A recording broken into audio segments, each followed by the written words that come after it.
வணக்கம். ஜவை இஜத் from Javadhu பட்டிப்புதூர். Power writer அப்படிங்கிற YouTube channel மூலமாக உங்களை மீண்டும் சந்திப்பு ரொம்ப மற்ற மகிழ்ச்சி. அத்தோட எங்கள் சேனலை சப்ஸ்கிரைப் பண்ணுங்கள், பெல் பட்டன் அழுத்த மறந்துடாதீங்க. அத்தோட எல்லாத்துக்கும் ஷேர் பண்ணுங்கள். அதாவது பாஜகவில் உள்ளவர்கள் எப்படி பேசுவாங்க, இஸ்லாமியத்துக்கு விரோதமாக தான் பேசுவாங்க, இஸ்லாமியர்களுக்கு வெறுப்பு பிரச்சாரமாக. அதன் அடிப்படையில் சிஏஏ மற்றபடி என்பிஆர் என்ஆர்சி இதெல்லாம் கொண்டு வந்துட்டு இருக்காங்க ஒவ்வொன்றா. அதன் அடிப்படையில் பொதுவாக ஒரு சங்கித்தனமானவர்கள் பாஜகவை சேர்ந்த ஒரு ஆர்எஸ்எஸ் கும்பலை சேர்ந்தவர்கள் எவ்வாறு பேசுவார்கள்னா 100% இஸ்லாத்துக்கு விரோதமாக தான் பேசுவாங்க. ஆமாம், வாய் தப்பி தவறி கூட இஸ்லாத்துக்கு ஆதரவாக பேசவே மாட்டாங்க. ஆனால் பாஜக மாநில பொதுச் செயலாளர் ராம சீனிவாசன் அப்படிங்கிறவர் மதுரை மாவட்டம் திருமங்கலத்துல கப்பலூர் அப்படிங்கிற இடத்துல ஒரு நிகழ்வுல பேசியிருக்காரு. எல்லாமே இஸ்லாத்துக்கு ஆதரவான பேச்சுக்கள் பேசியிருக்கிறாரு. இந்திய நாட்டை தூக்கி நிறுத்துவதாகவும் மற்றபடி இந்து மதத்தை தூக்கி நிறுத்த போறேங்கிற மாதிரியும் பேசியிருக்கிறாரு.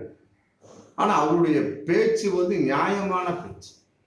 ஆமா, நியாயமான பேச்சு. ஆனால் ஒண்ணு, இந்து மதத்திற்கு விரோதமான பேச்சு, இஸ்லாம் மதத்திற்கு ஆதரவான பேச்சு. ஆனா அது தெரியாம அவர் பேசிட்டார் அப்படிங்கிறதான் இன்னைக்கு ரொம்ப கூர்ந்து கவனிக்கப்பட வேண்டிய ஒரு பேச்சா இருக்கு. என்ன பேசியிருக்காருன்னா, பிள்ளைகளை அதிக அளவில் பெற்றுக்கொள்ளும் ஜாதி தான் ஜெயிக்கும். அது யாரு? இஸ்லாமியர்கள் தான். இந்து மதத்தை பொறுத்த வரைக்கும் பிரம்மச்சரியம், மற்றபடி கல்யாணமின்மை, ஆணுக்கும் உண்டு பெண்ணுக்கும் உண்டு. ஏகப்பட்ட பேர் இன்னைக்கு நிறைய ஆண்கள். நான்லாம் சின்ன வயசுல இருக்கக்கூடிய சமயத்துல கொஞ்சம் தான், அதனுடைய சதவீதம் ரொம்ப கம்மியா இருக்கு. இப்ப வரக்கூடிய காலங்கள்ல ஏகப்பட்ட இந்து நண்பர்கள் நிறைய பேர் கல்யாணமே செஞ்சுக்க மாட்டேங்கிறாங்க. அதுல குறிப்பா பல பெண்கள் அப்படித்தான்.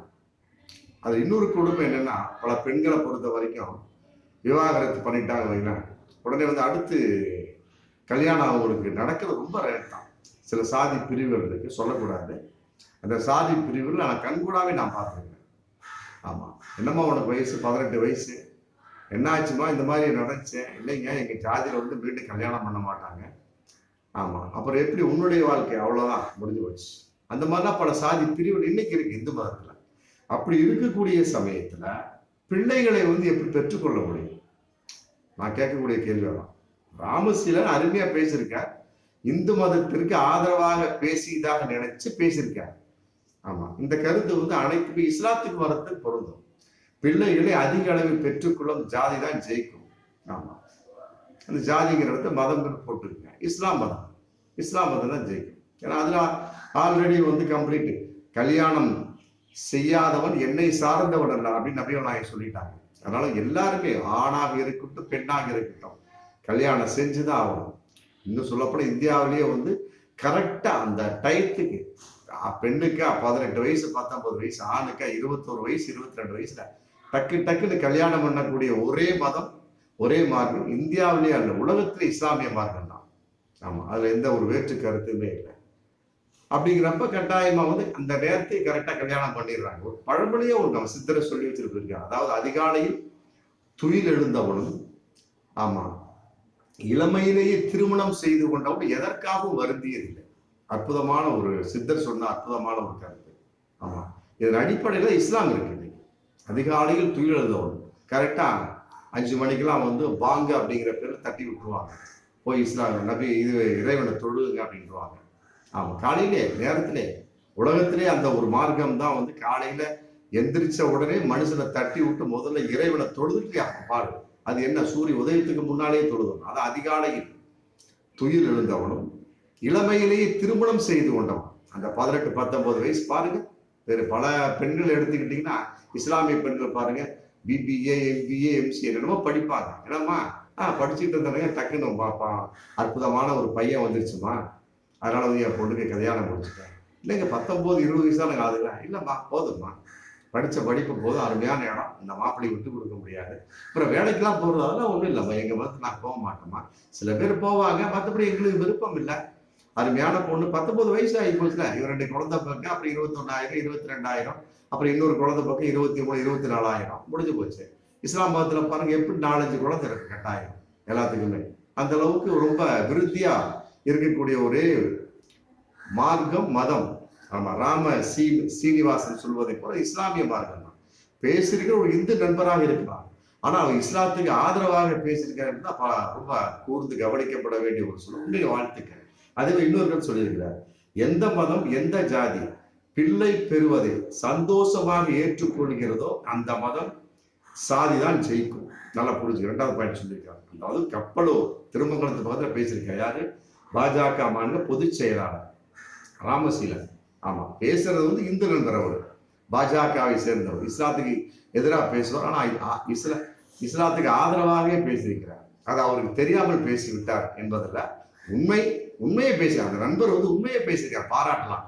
ஆனா அது இன்னும் சொல்ல போனா இந்து மதத்திற்கு ஒரு பல விதமான குறைகள் இருக்கு. ஆமா, அதை நிவர்த்தி செய்வதற்காக வந்து பேசியிருக்கார். எல்லாமே இஸ்லாத்துக்கு ஆதரவான பேச்சுக்கார். ஆமா, இதுல இருந்தே தெரியுது முடிஞ்சு போகுது. இஸ்லாமிய கருத்துக்களை ஏற்றுக்கொண்டாலே போதும், இந்த மதம் இன்னும் நன்றாக செழிக்கும் என்பதை வந்து மறைமுகமா சொல்லிட்டார். சொல்றாரு, எந்த மதம் எந்த ஜாதி பிள்ளை பெறுவதை சந்தோஷமாக ஏற்றுக்கொள்கிற அந்த மதம் அந்த ஜாதி தான் இந்த உலகத்தில் ஜெயிக்கும். உண்மைதானே? இஸ்லாமை பொறுத்த வரைக்கும் ஏகப்பட்ட, இப்ப சொன்ன பாருங்க, 4 புள்ள 5 புள்ள.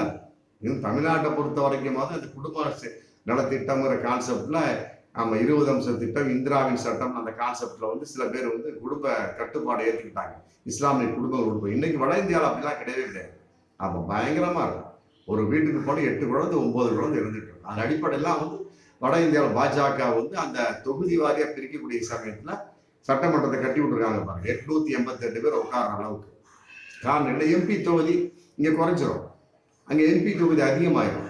ஆமா, காரணம் என்ன? வட இந்தியாவை பொறுத்தவரை இஸ்லாமியர் பொறுத்த நிறைய, ஆனா இஸ்லாமியர் பாஜக ஓட்டு போட மாட்டாங்க, அது அப்புறம் பேசிக்கலாம். அது சீனிவாசனுக்கும் தெரியும்.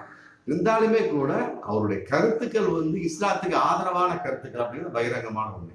ஆமா, இந்து மதத்தை பொறுத்த வரைக்கும் பாருங்க, எல்லாமே 2 கூட தான் பெற்றுக்குவாங்க. சில பேர் எங்க நாங்க சின்ன பிள்ளையா இருந்தப்ப 2 பேர் குழந்தைகள் பெற்றுக்கிறாங்க. இன்னைக்கெல்லாம் அப்படி கிடையாது, எல்லாம் ஒரு குழந்தையோட நிறுத்திக்கிறாங்க. மிகப்பெரிய ஒரு தவறு. பல பெண்களுக்கு இன்னைக்கு சொல்லுவேன், முந்தான கூட ஒரு இந்து மத அன்பு சகோதரிக்கு சொன்னேன், என்ன எத்தனை குழந்தைமா அப்படின்னு கேட்டேன். ஒரு பெண் குழந்தைமா அப்படின்னு சொல்லி, இல்லைம்மா உன்னோட எத்தனை வயசா இருக்கு? அந்த வயசுக்கு 15 வயசு ஆச்சுன்னா ஒரு 4-5 வருஷத்துக்கு படிக்க வச்சு வேலைக்கு அமைச்சு கல்யாணம் பண்றேன், ஓகே. அப்புறம் அவளை வந்து யாரோ ஒருத்தி கல்யாணம் பண்ணி கூட்டிட்டு போயிடுறாங்க, ரைட்டு. உனக்கு யாரு காவல் அப்படின்னு கேட்டேன். அவதான் அவ இப்படி மாமியா வீட்டுக்கு போயிடுவா, நீ எப்படி ஓ மாமியா வீட்டுக்கு வந்து அவன் மாமியா வீட்டுக்கு போயிடுவா.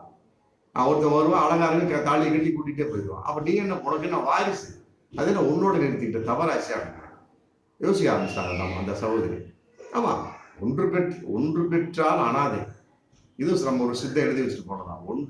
ஒரு குழந்தை பெற்றால் அனாதை, 2 குழந்தை பெற்றால் ஆதரவு, 3 குழந்தை பெற்றால் அதிகம். நல்லா புரிஞ்சுக்கிட்டீங்களா?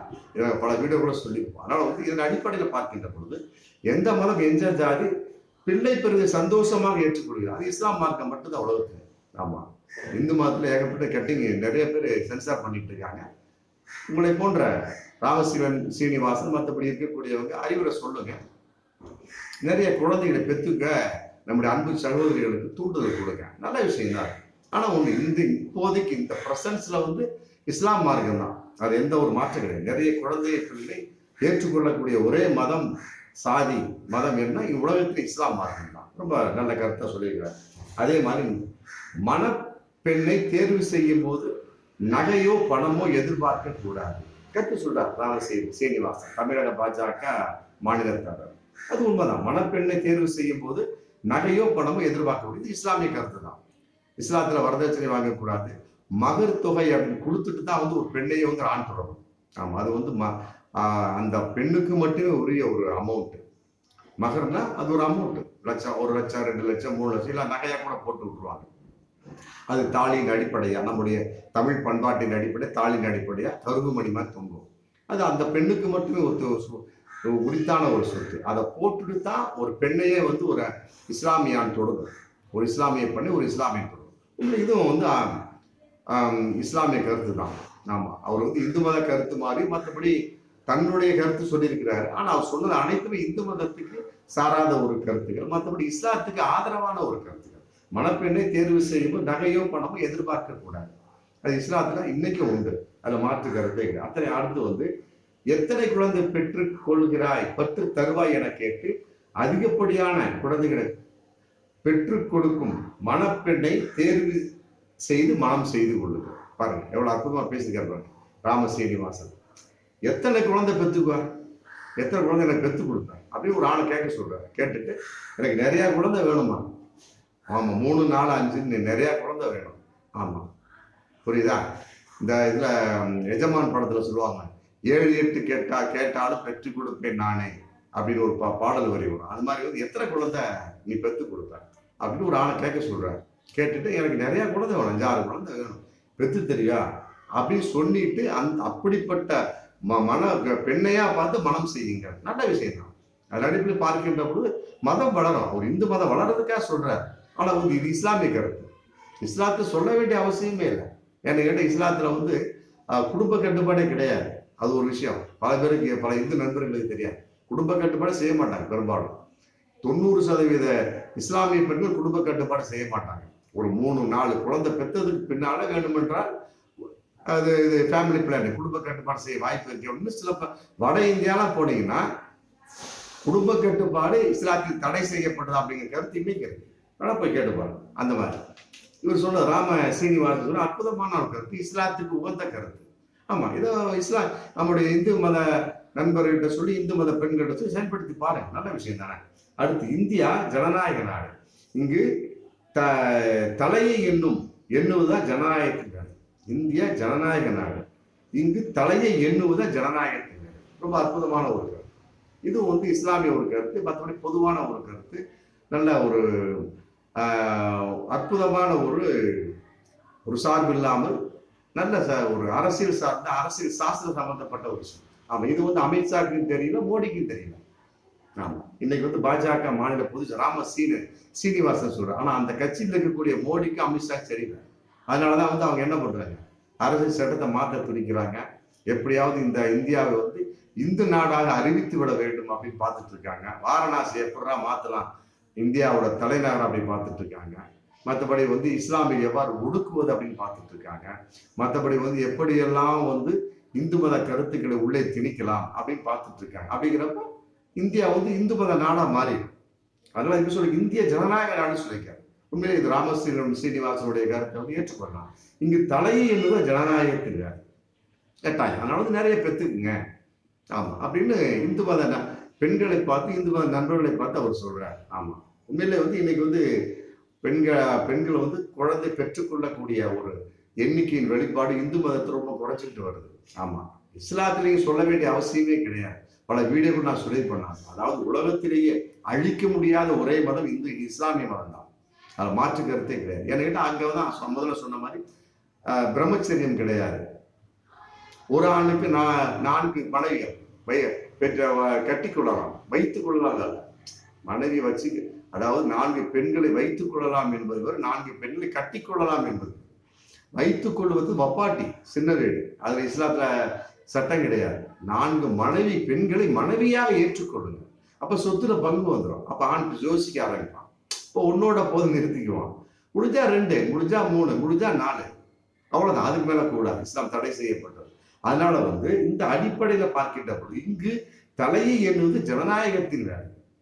ஆமா, தலையை எண்ணக்கூடிய வேலை ஜனநாயகத்தின் வேலை. அப்படிங்கிறப்ப இந்தியாவோட கட்டாயமா அது இருக்கணும் அப்படின்னு அவர் எதிர்பார்க்கிறார். அது இஸ்லாத்துல கட்டாயமா உண்டு.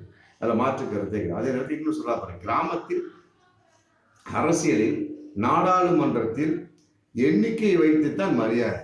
உண்மைதான். நிறைய பெத்துகளும் சொல்றாரு. ஆமா, இந்து மத நண்பர்கள் வந்து பெத்துக்கு நிறைய குழந்தைகள் பெத்துன்னு சொல்றாரு. அது வந்து இஸ்லாத்தை இன்னைக்கு உண்டு. இந்த சொல்ல அனைத்துமே இஸ்லாமிய கருத்துக்கள். அதே நேரத்தில் இந்தியாவில் இந்துக்கள் எண்ணிக்கை குறைந்து வருகிறது. அதை பேசியிருக்கார் ராம சீனிவாசன். ஆமா, பாஜக மாநில பொதுச் செயலாளர், மதுரை மாவட்டம் திருமணம் கப்பலூர்ல ஒரு நிகழ்ச்சியில் பேசியிருக்காங்கலாம். அது நியாயமான விஷயம்தான். ஒரு 10-12 வருஷத்துக்கு முன்னாலே வந்து ஒரு பாஜகவினுடைய ஒரு RSS தலைவர் நினைக்கிறேன், இந்தியாவில் இந்துக்கள் சிறுபான்மை நோக்கி சென்று கொண்டிருக்கிறார்கள். காரணம் என்ன? பிரம்மச்சரியம். ஆமா, பிரம்மச்சரியம். இன்னொன்று வந்து பல ஆணும் பெண்ணும் வந்து கல்யாணத்தை வெறுப்பாக நினைத்து கொண்டிருக்கிறார். இஸ்லாத்துல அது கேட்ட எந்த ஒரு விஷயம் கருத்துக்கு இடமே கிடையாது. ஆமா, 18, 19, 20 டக்கு டக்குன்னு ஆணாக இருந்தாலும் பெண்ணாக கல்யாணம் பண்ணி வச்சுட்டே இருப்பாங்க. அடுத்த வருஷம் குழந்தை பெத்தாச்சான்னு பார்ப்பாங்க. அதான் இஸ்லாமிய மார்க்கம். ஆனா இந்து மதத்துல அப்படி கிடையாது. நல்ல விஷயம் தான் சொல்றது. அதை ஏத்துக்கிட்டா இந்துக்களின் எண்ணிக்கை அதிகமாக வாய்ப்பு. இந்தியாவில் இந்துக்கள் எண்ணிக்கை குறைந்து வருகிறது. அவர் சொல்ற நியாயமான விஷயம் தான். பிரம்மச்சரியத்தை ஒழிச்சா போதும். அப்ப இஸ்லாத்தினுடைய கருத்தை ஏத்துக்குங்க. என்னுடைய ஒரு அறிவுரை அவ்வளவுதான். இஸ்லாத்துடைய கருத்தை ஏத்துக்குங்க. பிரம்மச்சரியம் கூடாது. நாளைக்கு சட்டம் போடுங்க. நாளைக்கு கருத்துல சொல்லுங்க. எப்பா இந்து மக்கள் யாருமே வந்து பிரம்மச்சரியத்துக்கு தழுவாதீங்க, யாருமே சாமியாரா போகாதீங்க, யாருமே வந்து கல்யாணம் கூடாதுன்னு வெறுத்து போகாதீங்க. மோடிக்கே கல்யாணம் ஆகல, வாஜ்பாய்க்கும் கல்யாணம் ஆகல, அப்புறம் அவங்களுக்கு என்ன வாரிசு இருக்கு? அத்வானிக்கு கல்யாணம் ஆயிடுச்சு, குழந்தை குட்டி இருக்கு. அதே மாதிரி வந்து அமித்ஷாக்கு கல்யாணம் ஆயிடுச்சு, குழந்தை குட்டி இருக்கு. மோடியும் வாஜ்பாய் அப்படி இருக்கு. அவங்களுக்கு பின்னாடி என்ன வாரிசு? இந்த மாதிரி வந்து ஊருக்கு 50 பேர் இருந்தா எப்படி இந்து மதம் செழிக்கும்? புரியுதுங்களா? யோசிங்க, யோசனை செய்யுங்க. அதை பத்தி ஒன்றும் கிடையாது. நீங்க சொன்ன அனைத்துமே இஸ்லாமிய கருத்துக்கு, அதை மறந்துடாது. அது வந்து இன்னும் சொல்றா, இந்துக்கள் அதிக அளவில் குழந்தையை பெற்றுக்கொள்ள வேண்டும் சொல்றாரு. நியாயம்தான். இந்துக்கள் அதிக அளவில் குழந்தை பெற்றுக்கொள்ள வேண்டும் அப்படின்னு பேசியிருக்காரு. நல்ல விஷயம் தான். ஆமா, இஸ்லாமியர்கள் அதிக அளவில் குழந்தை பெற்றுக்கொள்ள வேண்டும் சொல்ல வேண்டிய அவசியம் இல்லை. முகமது நபி அன்னைக்கே சொல்லிட்டு போயிட்டா, இறைவன் வந்து தன்னுடைய வேதத்துல திருக்குறான சொல்லிட்டாரு. ஆமா, அது ஆட்டோமேட்டிக்கா நடக்கும். மீண்டும் சொல்லிக்கிறேன், உலகத்தை அழிக்க முடியாத ஒரே மார்க்கம் இஸ்லாமிய மார்க்கம். காரணம் என்னன்னா, பெருசாலாம் ஒண்ணும் கிடையாது. ஒண்ணு இது சந்நியாசம் தடை செய்யப்பட்டது. இன்னொன்னு வந்து ஒரு பிரம்மச்சரியம் சந்நியாசம் சொல்லப்பட்டது, அது தடை செய்யப்பட்டது. இந்து மதத்துல அது ஏற்றுக்கொள்ளப்பட்டது, கிறிஸ்துவ மதத்தில் ஏற்றுக்கொள்ளப்பட்டது. புரியுதுங்களா? அதனால இந்த ரெண்டையும் தடை செஞ்சாலே போதும். ஆமா, இந்து மதம் வந்து ஒரு 1000 வருடங்களுக்கு திப்பு நல்லா வளர்ந்துருக்க வாய்ப்பு இருக்கு. ஆனா இஸ்லாத்துல அப்படி கிடையாது. இது இது பிரம்மச்சரியம் தடை செய்யப்பட்டது, மற்றபடி சன்னியாசம் தடை செய்யப்பட்டது. அதே நேரத்தில் கல்யாணம் செய்தே ஆகணும், மாற்று கருத்தே கிடையாது. அதே நேரத்தில் ஒரு ஆண் வந்து 4 மனைவிகள் கட்டிக்கொள்ளலாம். ஆமா, புரியுதுங்களா? அதான் அப்போ வந்து இந்த 2 கருத்தே போதும். ஆமா, இந்த 2 கருத்து வந்து கடன்னு அது பாட்டுக்கு இஸ்லாத்தை தூக்கி நிறுத்தி விடும். உலகமே இஸ்லாமிய அளவுக்கு ஆய்ப்படும். அப்ப இந்த 2 கருத்து போதுமே. இந்து மதத்துல எண்ணிக்கை குறைஞ்சிக்கிட்டே வரும். அதைத்தான் வந்து ராம சீனிவாசன் சுட்டி காட்டுறாரு. ஆமா, பொதுவாக சொல்லி காட்ட ஒரு 2, 3, 4, 6, 7 பாயிண்ட் எல்லாமே வந்து இஸ்லாமிய கருத்துக்கள். உண்மையிலே வந்து ராம சீனிவாசனுக்கு இந்த வீடியோ மூலம் நன்றி சொல்ல விரும்புகிறேன். இதை பின்பற்றுங்க, பார்க்கக்கூடியவர்கள் இதை பின்பற்றலாம். இஸ்லாமிய கருத்துக்கள் அப்படிங்கிற அடிப்படையில் பின்பற்றினாலும் சரி, மற்றபடி ராம சீனிவாசன் சொல்லிவிட்டாருங்கிற மாதிரிலாம் பின்பற்ற வேண்டிய அவசியம். பொதுவாக நல்ல கருத்து. ஆமா, இதன் அடிப்படையில் இருக்கக்கூடிய எந்த மதத்துக்குமே வந்து இங்க அழிவு வராது. அதே நேரத்துல வந்து மனிதர்கள் வந்து கடைசி வரைக்கும் நினைச்சிருக்கிறாங்க. இந்த உலகம் உள்ள வரைக்கும் மனுஷன் இருக்கணுமா, ஒரே வார்த்தை, அவன் கல்யாணம் செஞ்சுக்கிட்டே இருக்கணும், குழந்தை பெற்றுக்கிட்டே இருக்கணும். 2 சன்னியாசம் கூட பிரம்மச்சரியம்லாம் கூடவே கூடாது. சாமியாரா போறதுலாம் ஏத்துக்கணும். அப்படி ஏத்துக்கிட்டான் அப்படின்னா எந்த மதமாக இருந்தாலும் சீக்கிரம் தானா எண்ணிக்கை குறைஞ்சிடும். அதுதான் ராமசீனிவாசன் சொல்லி கேட்டார். ஆமா, இந்த மாதிரி கருத்துக்கள் வந்து இந்து மக்கள் ஏற்றுக்கொள்வார்களா? அதுக்கெல்லாம் வாய்ப்பு கிடையாது, சட்டங்கள் கிடையாது. ஆமா, நான் பல வீடியோக்களை சொல்லியிருப்பேன். இஸ்லாம் என்பது காம்பவுண்டு கேட்டு போட்ட ஒரு வீடு. இந்து மதம் என்பது காம்பவுண்டு கேட்டு போடப்படாத ஒரு அற்புதமான ஒரு மதம் இந்து மதம். ஆனால் புரிந்து கொள்ளப்படாத, மற்றபடி வந்து பல தவறான கருத்துக்கள் நிறைந்த ஆளாளுக்கு ஒன்று சொல்லிக்கிட்டே இருக்க சமயத்துல அவங்களோட உண்மையான கருத்து இன்னைக்கு சிதைந்து விட்டார். அதனால ஆளாளுக்கு பிரம்மச்சரியம், ஆளாளுக்கு சன்னியாசம், ஆளாளுக்கு சாமியாரா போறது, ஆளாளுக்கு வந்து கல்யாணம் வேணாம்னு சொல்லி போட்டு போகக்கூடிய சமயத்துல அப்புறம் எப்படி எண்ணிக்கை பெருகும்? பெருகாது. ஆமா, மோடியை வந்து அவருக்கு மனைவி இருப்பதாக சொல்றாங்க, குழந்தை இல்லை. அதோட அவருடைய வாரிசு அதோட காலி, அவருடைய அந்த சந்தை அதோட முடிஞ்சு. வாஜ்பாய் பாருங்க முடிஞ்சு. ஆனா அப்படி மற்ற மதத்துல இஸ்லாம் மதத்தை எடுத்து பாருங்க, அதெல்லாம் கிடையாது. எப்படியோ ஒண்ணு குழந்தை இருக்கும். குழந்தை இல்லையா, உடனே அவர் என்ன பண்ணுவாரு, இன்னொரு கல்யாணம் பண்ணிக்குவாரு. ஆமா, இவரால் குழந்தை இல்லையா, அந்த பெண்ணால் குழந்தை இல்லையா, உடனே ஏதோ ஒரு காரணத்தை வச்சு அந்த பெண் இன்னொரு ஆணை கல்யாணம் பண்ணிக்குவார். இல்லை இவர் வந்து வேறொரு பெண்ணை கல்யாணம் பண்ணிக்குவார். முடிஞ்சு போச்சு. ஆமா, விவாகரத்துங்கிற ஒரு விஷயமும் சில இந்து மத சாதி சம்பிரதாயத்துக்கு இன்னைக்கு வந்து ரொம்ப டஃப்பா இருக்கு, கேள்விக்குறியா இருக்கு. பெண்களை ஃப்ரீயா விடுவோம். இஸ்லாத்துல பாருங்க, அதுக்கு வழி வந்துட்டாங்க. என்னம்மா உனக்கு அந்த ஆணை பிடிக்கல இளையா பிடிக்கல இந்த மாதிரி வந்துங்க அவளால் வந்து உறவு கொள்ள முடியல, மற்றபடி வந்து சோ அவரால் குழந்தை வார்த்தை தர முடியாது, ரைட் டைவர்ஸ் போட்டுக்க, போயிட்டே நீ வேற ஒரு ஆளை பிடிச்சிக்க. என்னப்பா நீ என்னப்பா இருக்குதுங்க இந்த சமாச்சாரம், ரைட் என்ன பொசிஷன் பாருப்பா, அதுக்கு தகுந்த ஏற்பாடை பண்ணிக்க, அதுக்கு தகுந்த மாதிரி ஒரு பெண்ணை பார்த்துங்க. ஆனால் அந்த பெண் வந்து குழந்தை கேட்குறான், உன்னால தர முடியல, இப்படி ஒரு விஷயம் இப்படி இருக்குது. என்னப்பா அந்த பெண் வந்து மறுபடியாக இருக்காளுங்க, அதனால வந்து அந்த பெண் எனக்கு வேண்டாம், உடனே ஆண் வந்து டைவர்ஸ் கொடுக்கலாம். டைவர்ஸ் கொடுத்து வேற ஒரு பெண்ணை கல்யாணம் பண்ணிக்கிறேன். நம்ம நீ என்னமா பண்ண போகிறோம், அதை பற்றி ஒன்றும் இல்லை. ஒரு ஆண் சேர்ந்து வாழக்கூடிய சமாச்சாரம் வாழ்த்துக்க, அதை பற்றி ஒன்று குழந்தை பெறக்கூடிய சூழல் உன்ட்ட இல்லை, அதுக்கு தம்ப நீ நடந்துக்க. இதுதான் அட்வைஸ். அது இப்போ இந்த ஒரு விஷயமும் விவாகரத்துங்கிற கான்செப்டும் இந்து மதத்தை ரொம்ப ரொம்ப கரெக்டாக குறைவா இருக்கு. டக்குன்னு இல்லாமல் வந்து அதை வந்து மிகப்பெரிய ஒரு சாதிய வன்கொடுமையா, மற்றபடி மிகப்பெரிய ஒரு பெண் அடிமைத்தனமாகவே கொண்டு போயிட்டு இருக்காங்க ஒழியா இந்து மதத்துல நல்லா புரிஞ்சுக்கணும். ஆமா, அடிமைத்தனமாகவே கொண்டு போயிட்டு இருக்காங்க ஒழிய மற்றபடி வந்து இதை வந்து ஒரு மிக முன்னேற்றமான கருத்தை கொண்டு வரல. அது வந்து இஸ்லாத்துல உண்டு. ஆமா, இஸ்லாத்துல உண்டு, அதுல மாற்று கருத்தே இல்லை. செயல்படுங்க இந்து மதத்தை பெருக்குங்க. ஆமா, அதுக்கு வந்து மிகப்பெரிய காலங்கள் தேவைப்படும். எடுத்தோடனே நடைபெறாத ஒரு விஷயம். ஆமா, அவர் சொல்லிட்டார், இந்தியாவில் இந்துக்கள் எண்ணிக்கை குறைந்து கொண்டே வருகிறது. ஆமா, இப்படி ஒரு சூழல் இருந்தால் கட்டாயமா இன்னும் குறைந்துதான் வரும். அதுல மாற்று கருத்தே இருந்தது பகிரங்கமான உண்மை. மீண்டும் அடுத்த வீடியோ சந்திப்போம். நன்றி.